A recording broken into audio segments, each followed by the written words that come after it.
Olá, prezados amigos, vamos dar continuidade à nossa aula sobre as imunidades tributárias.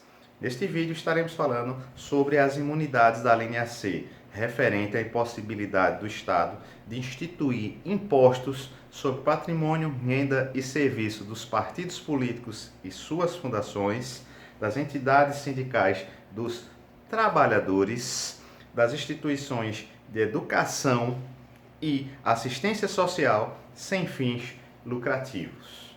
Lembrando que, de acordo com o STF, é conferida uma interpretação extensiva para esses impostos, de maneira que não somente os impostos que incidem sobre patrimônio, renda e serviço estão imunizados, mas também outros impostos, como por exemplo o IOF, de maneira que, se, por exemplo, a entidade sindical dos trabalhadores realizar uma operação financeira, ela estará imune ao pagamento do IOF. Ok? Tranquilo até aí? Vamos continuar. Olha só, como garantia fundamental que é essa imunidade, ela assegura o que, Ricardo? Que direitos fundamentais, que valores, que princípios constitucionais? Olha só, nesse sentido, quando falamos dessa imunidade em relação aos partidos políticos e suas fundações, está se resguardando tão somente o pluralismo político, tão essencial para fortalecer o nosso processo democrático, a nossa democracia, o nosso Estado democrático de direito, ok?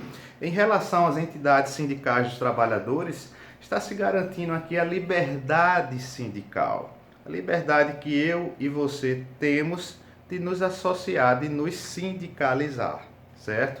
Em relação às instituições de educação e saúde, está se resguardando esses valores essenciais, supremos, como a educação e a assistência social, ok? Então vamos lá, Ricardo, falando dos partidos políticos e suas fundações, olha só, fortalece o processo democrático, a democracia, isso não é uma novidade para vocês, lembrando que para que um partido político goze dessa imunidade, é necessário que ele esteja registrado no TSE, no Tribunal Superior Eleitoral. Ricardo, me diga uma coisa.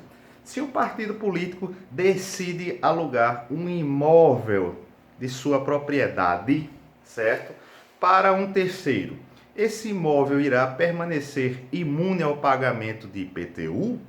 Sim, permanecerá, de acordo com a súmula do STF 724. O que é que ele diz lá? Olha, esse imóvel será imune ao pagamento de IPTU desde que os valores de aluguel sejam aplicados por essas instituições em suas finalidades essenciais. Olha só, então, ó, se for aplicado em suas finalidades essenciais, está tudo certo. Lembrando que o ônus da prova recai sobre o fisco.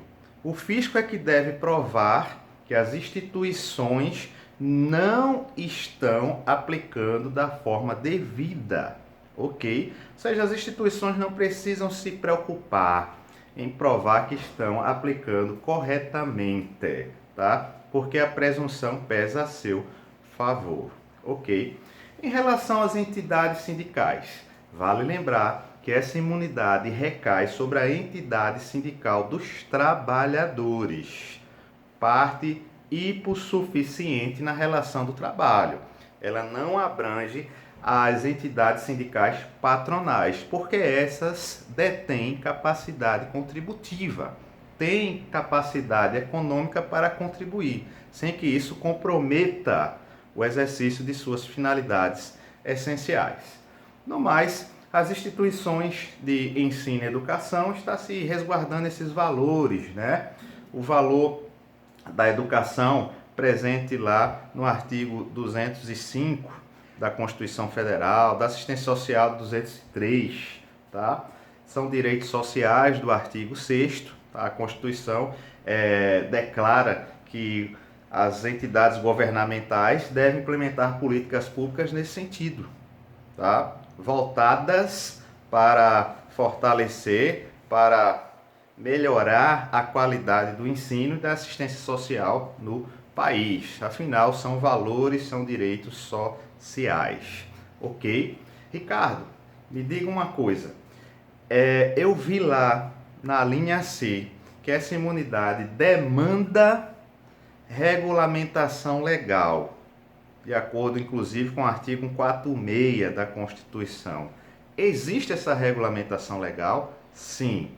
O artigo 14, o dispositivo do artigo 14 do Código Tributário Nacional. Lá está elencado 3 requisitos que devem ser atendidos para que tais imunidades sejam gozadas, né? Para que tais instituições gozem dessas referidas imunidades, tá? Que requisitos são esses? O primeiro requisito é não distribuir lucro. Olha aí, há uma vedação, pessoal.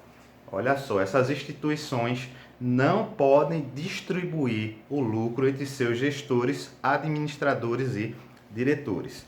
Ô Ricardo, não pode ter lucro? Não, pessoal. É bom que tenha lucro, porque quanto mais lucrativa for a atividade da instituição, mais recursos ela terá para investir e prestar um serviço de melhor qualidade, de maior eficiência, tá? Não é isso, não se trata de não ter lucro.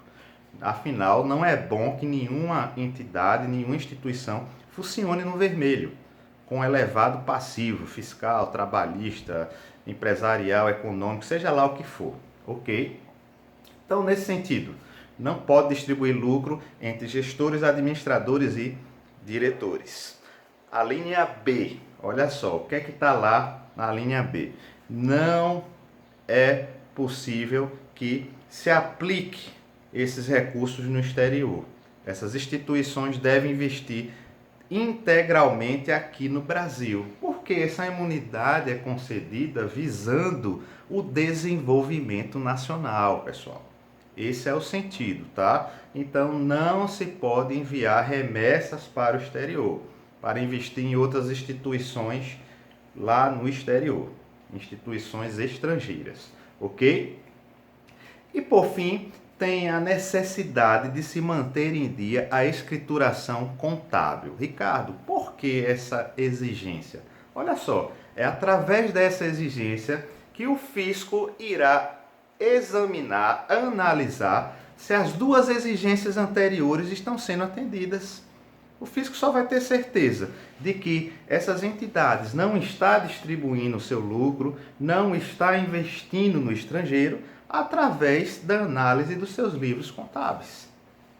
Então, essa é a razão de ser dessa exigência. Ou seja, essa imunidade depende do atendimento concomitante desses três atendimentos legais. Ok? Sob pena de se perder a imunidade. Lembrando que, na questão pertinente às instituições de assistência social, uma instituição, para ter esse status e gozar de imunidade, ela precisa provar, certo, que atende uma universalidade de beneficiários. Ou seja, não é possível que a instituição goze dessa imunidade se de repente ela é uma instituição que só beneficia um determinado grupo de pessoas. Imagine, instituição de assistência social voltada para o auxílio aos caminhoneiros do Brasil. Não, tem que atender uma universalidade de pessoas indistintamente, ok? Esse é o sentido dessa imunidade, ok? Então, muito tranquilo esse assunto. Lembrando aqui também que é concedida imunidade para as entidades fechadas de previdência social também, de acordo com a súmula 730 do STF, desde que essa não recolha contribuição de seus beneficiários. Ok?